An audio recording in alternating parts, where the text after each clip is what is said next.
আজকে আমরা বন্দর বাঁচাতে গিয়ে, আমরা কি দেশ বাঁচাতে গিয়ে গণতন্ত্রের প্রশ্নে সবাই এক কথাই বলি, সেটার প্রশ্নে আমি ইউনুসকে ধন্যবাদ দেব।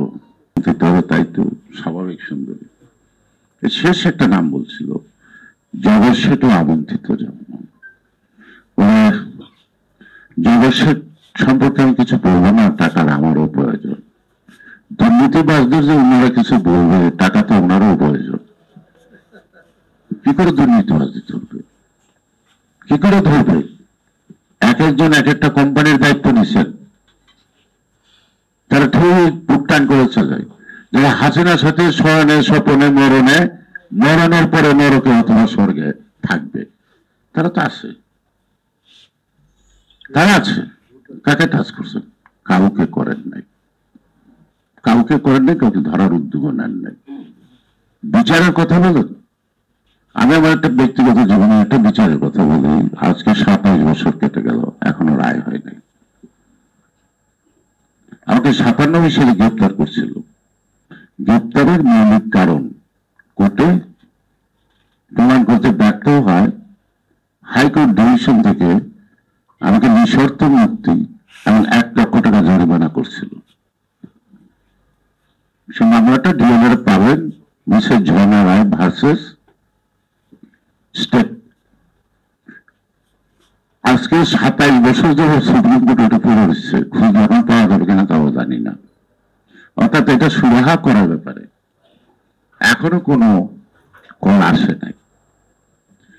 হ্যাঁ, আমি তো পেয়ে আছি, আমার তো নাই, তারা নাই।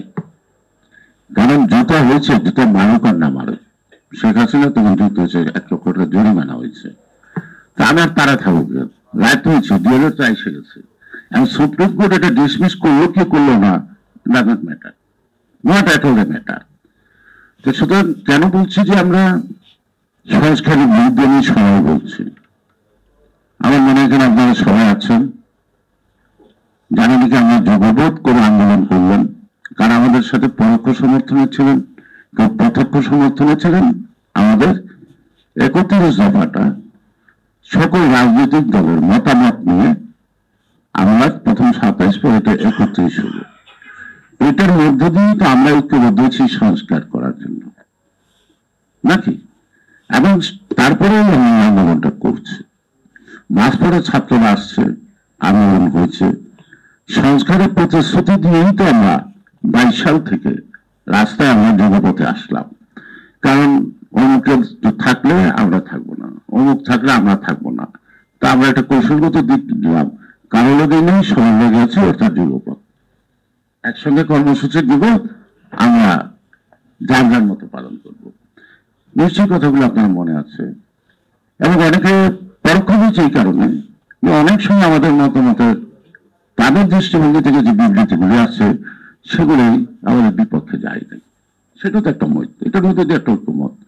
তাহলে 31টি সংস্কার প্রস্তাবের মধ্যে দিয়ে বৃহত্তম রাজনৈতিক দলগুলি তার সংখ্যা 50-এর উপর আমরা যেমন একমত পোষণ করলাম। তা আপনারা এত বড় বড় বিজ্ঞ লোক আনার দরকার কি পরীক্ষার খাতা রাখার জন্য?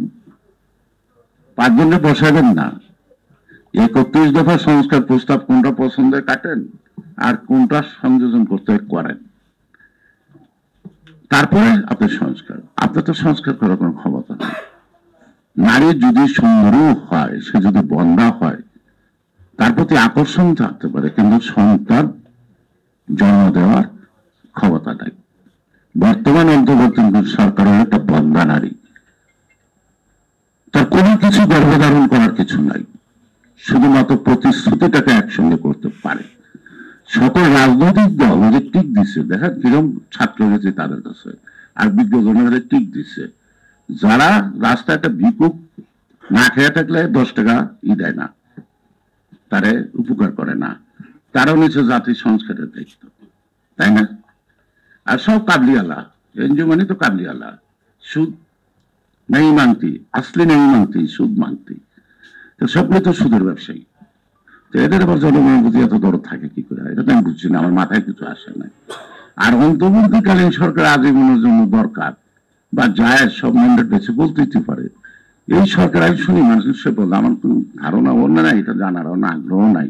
এই সরকারের একজন মন্ত্রী আছে, তারা আজ ব্যক্তিগত করছে স্বামী স্ত্রী হিসেবে কাবিন নাকি নাই।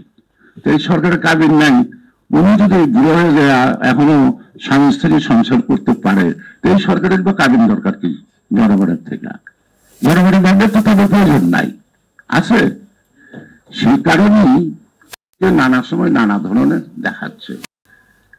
আজকে আমরা বন্দর বাঁচাতে গিয়ে, আমরা কি দেশ বাঁচাতে গিয়ে গণতন্ত্রের প্রশ্নে সবাই এক কথাই বলি, সেটার প্রশ্নে আমি ইউনুসকে ধন্যবাদ দেব। আজকে এই টেবিলে আমরা যারা একসঙ্গে বসছি, হয়তো এতে পূর্বে একসঙ্গে বসি নাই, উনি আমাদেরকে একসঙ্গে করতে সহযোগিতা করছে নাকি।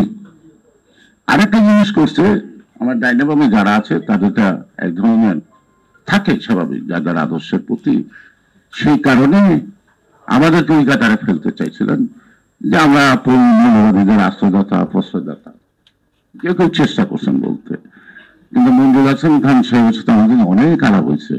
উনি কিন্তু বলবো আমাদের লোকদের বুঝাইতে পারি না, বিএনপি একটা ন্যাশনালিস্ট পার্টি, ওগুলোর সাথে ওগুলোকে ট্যাগ করো।